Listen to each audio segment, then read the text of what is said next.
My parents showed up at my apartment with a lawyer and said, "All you need to do is sign this transfer papers and let your sister move in." So, I replied, "Let our lawyers meet each other in court." This is long, but I need to get this off my chest. I work as a software engineer in downtown Chicago. 5 years ago, after living with roommates and eating ramen for years, I finally saved enough for a down payment on a 2-bedroom apartment. It's nothing fancy, but it's in a decent building with good security, close to the L, and, most importantly, it's mine. I spent another 2 years fixing it up. New appliances, renovated the bathroom, painted everything, built custom shelving for my home office. Every improvement was paid for by overtime hours and side projects. My younger sister Emily, 22-year-old, is the golden child. Always has been. When I was working 2 jobs to pay for community college before transferring to a state school, she got a full ride to Northwestern. When I bought my first car at 20, a rusty Honda with 200,000 miles, she got a brand new Toyota Camry for her Sweet 16. When I was living in a moldy basement apartment during my internship, she was decorating her luxury dorm room that my parents paid for because the regular dorms weren't good enough for their baby. I'm not bitter. Okay, that's a lie. I'm definitely bitter, but I've made peace with it. You know, that's just how our family dynamic works. I'm the responsible older brother who had to figure everything out himself, and she's the princess who gets everything handed to her. Fine, whatever. But last Sunday, my parents, William, 56M, and Barbara, 54F, invited me over for dinner. Should have known something was up when Mom made pot roast. She only does that when she wants something. The whole dinner was weirdly formal. Emily was there, wearing a dress like this was some kind of event. Small talk about work, the weather, Emily's upcoming graduation. Then over dessert, Dad cleared his throat. "James, we need to discuss Emily's graduation present. I figured they wanted me to chip in for something. Last year, I contributed $500 to her spring break trip to Cabo because family helps family. I was already mentally calculating what I could spare this month. We've been thinking," Mom said, cutting her apple pie into perfect squares.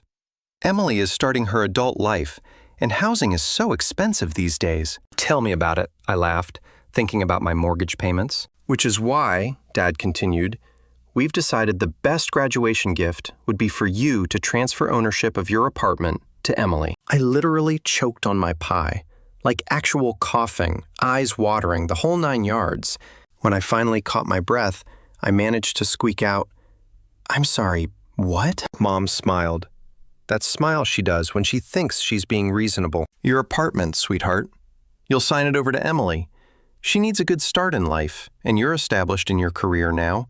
You can easily get another place." I looked around the table, waiting for someone to yell, "April Fools," even though it was October. But they were all staring at me expectantly. Even Emily, who was nodding along like this made perfect sense. "You want me to give Emily my apartment? The apartment I bought? That I'm still paying the mortgage on? That apartment?" "Don't be dramatic," Dad said, using his stern voice. "It's not like you're using all of it. You live alone in a 2-bedroom. That's wasteful in this economy." Wasteful. I couldn't believe what I was hearing. "I use the 2nd bedroom as my office. I work from home 3 days a week." "You can work from a coffee shop," Emily finally spoke up, examining her manicured nails. "Lots of people do that now. It's trendy." I pushed back from the table. "Are you all insane? Do you understand what you're asking? I have a mortgage. My name is on the deed. I've spent thousands on improvements.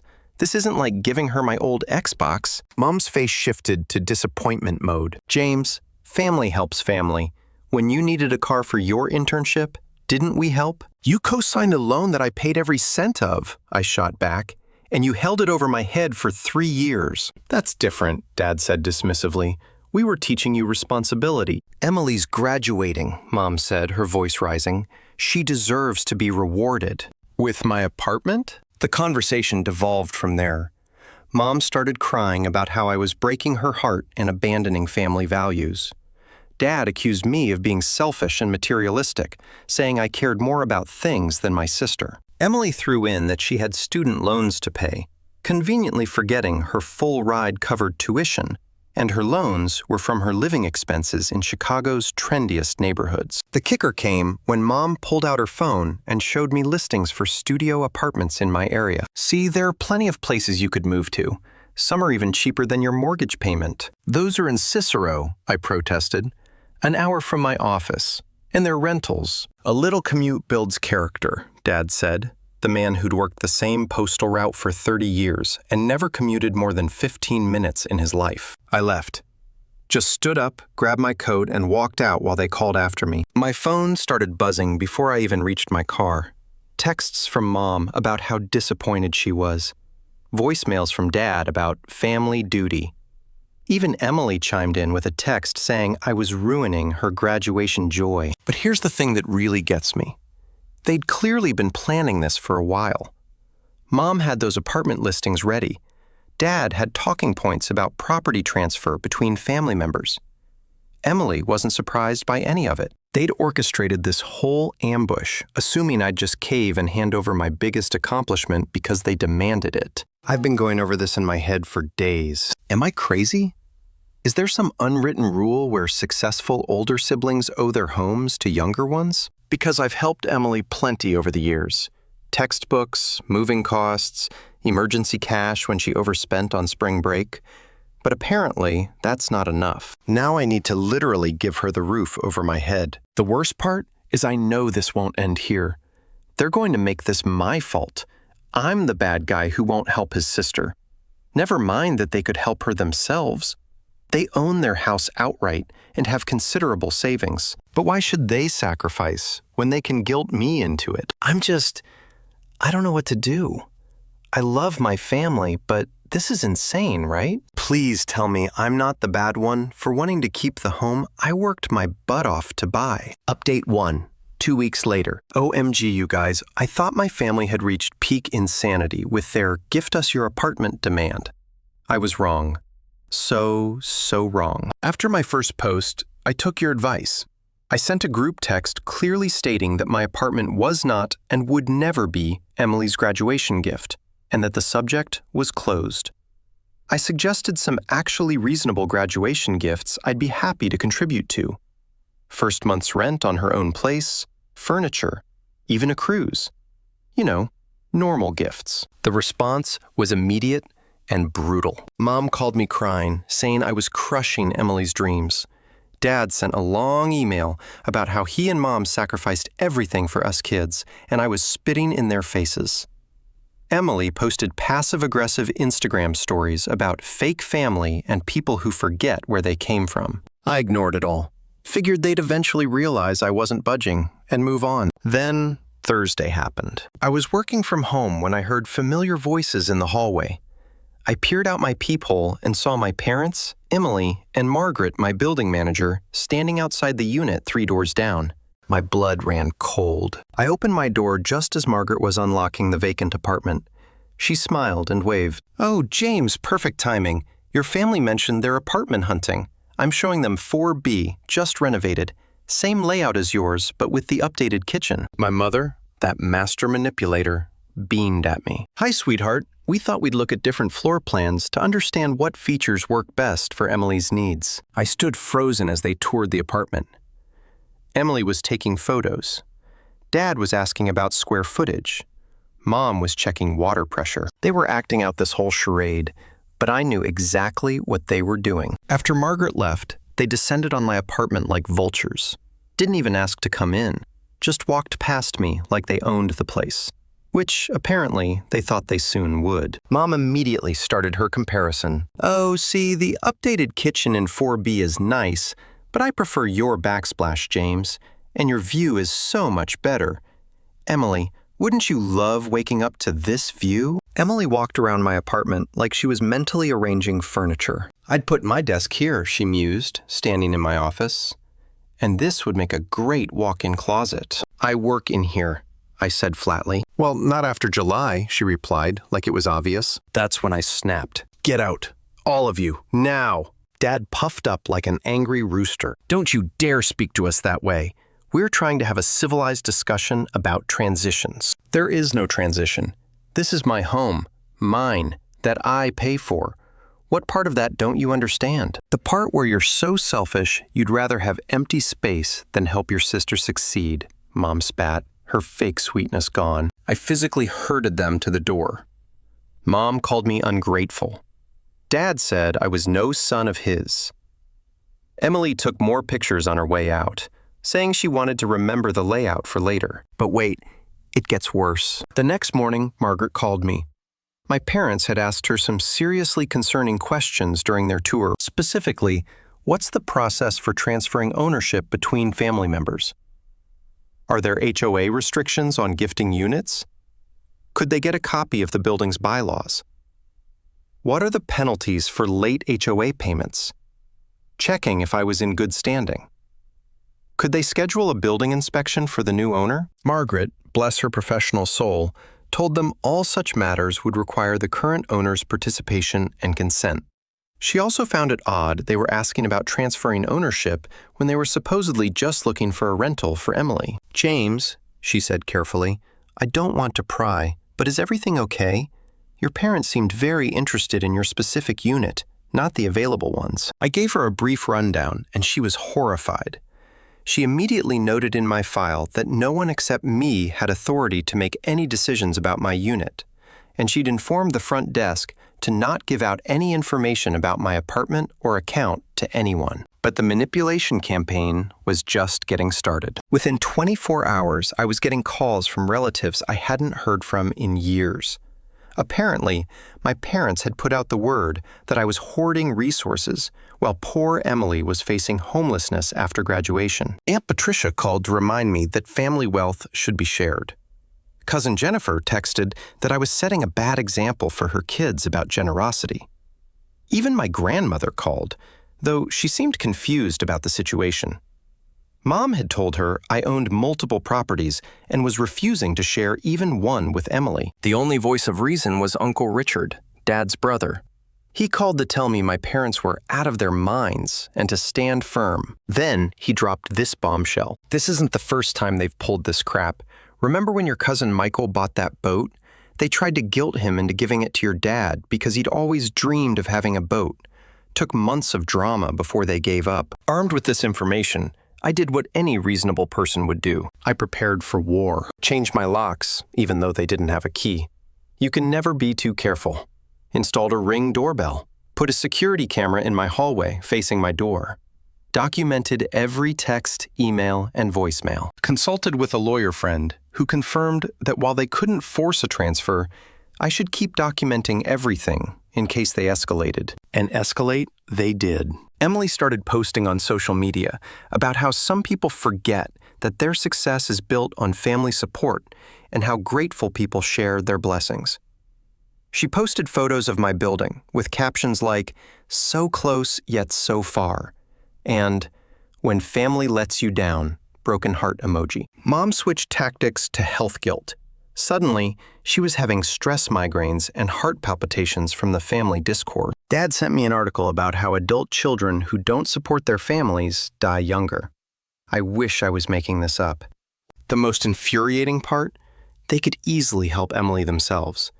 They own a house worth $400,000 outright. They have retirement savings.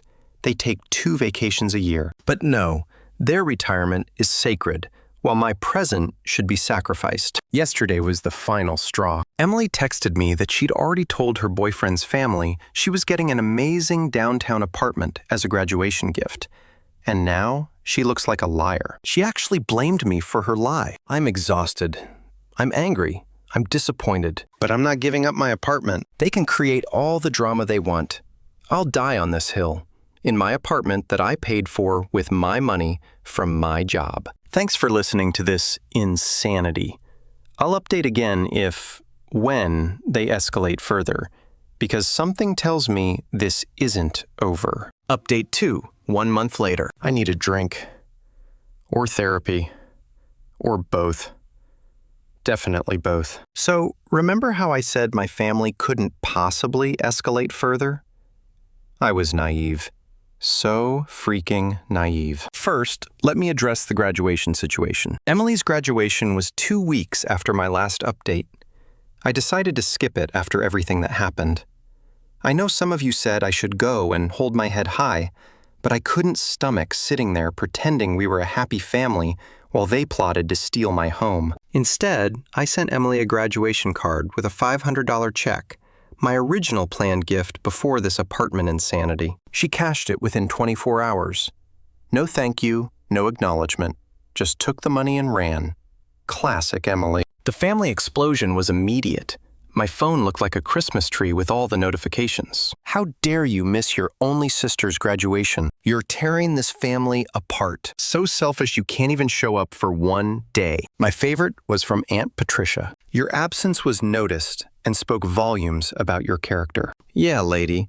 And what does trying to steal my apartment say about theirs? But the real circus started last Saturday. I was enjoying my coffee in my apartment when the doorbell rang at 8 a.m. Through my new security camera, I saw my parents, Emily, and a stranger in a suit. Every instinct screamed danger. But I was curious. What fresh hell was this? I opened the door, but didn't invite them in. Can I help you? Dad stepped forward, chest puffed out like he was about to deliver some grand proclamation. James, this is Mr. Peterson, our attorney. We need to discuss the apartment transfer. I'm sorry, the what?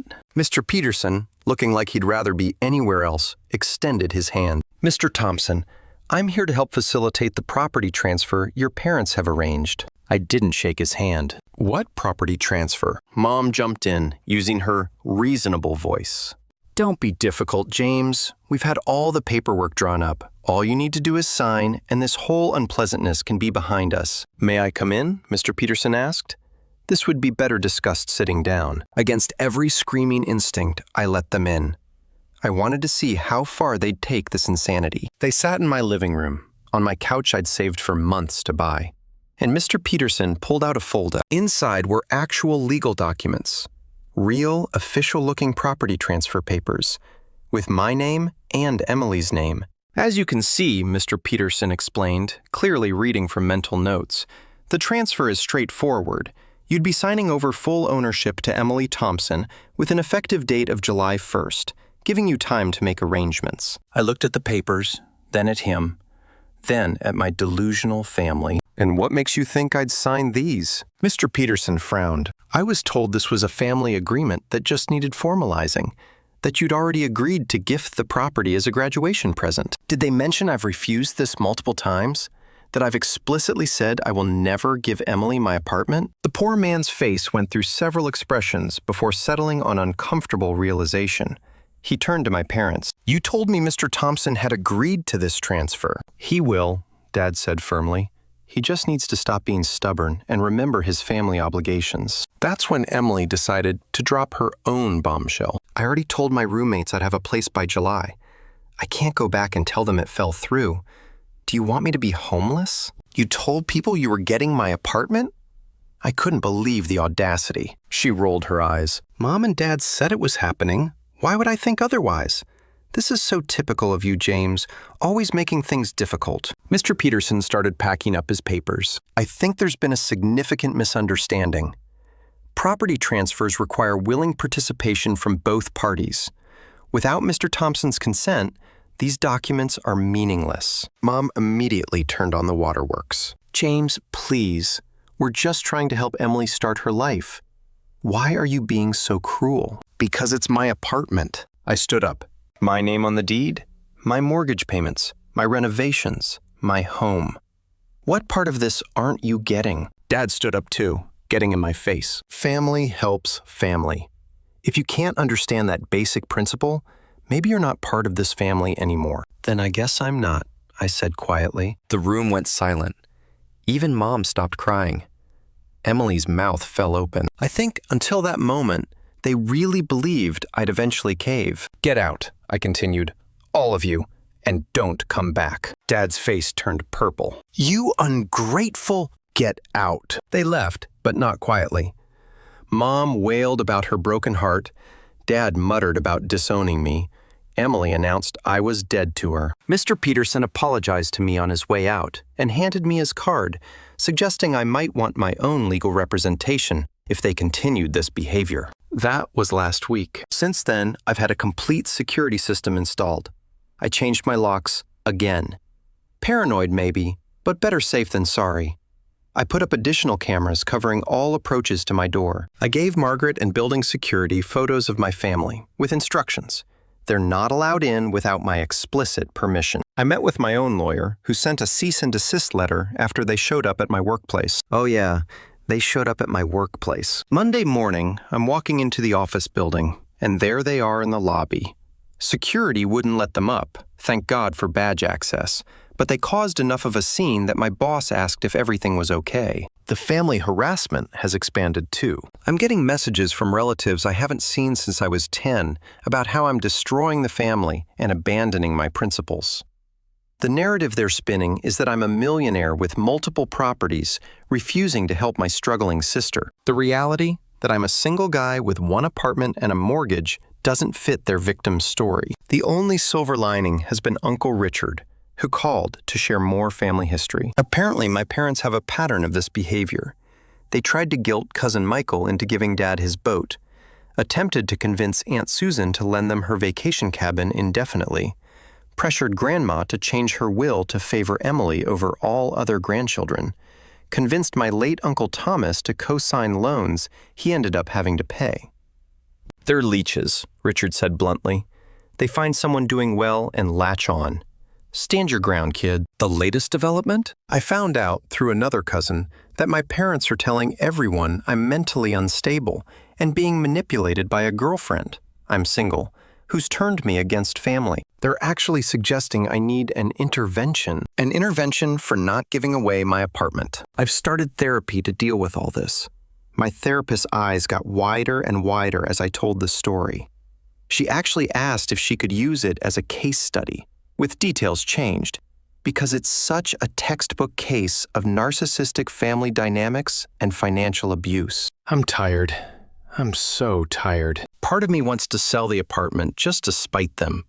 They can't have what doesn't exist. But why should I give up my home because they're insane? I'll update again if anything major happens. For now, I'm sitting in my apartment, drinking wine I bought with my money, trying to figure out how I became the villain in their twisted story. Final update, 3 months after original post. This is it, the final chapter in this insane saga. Grab a drink, because you're going to need it. After my last update, things went eerily quiet for about 2 weeks. No texts, no calls, no surprise visits.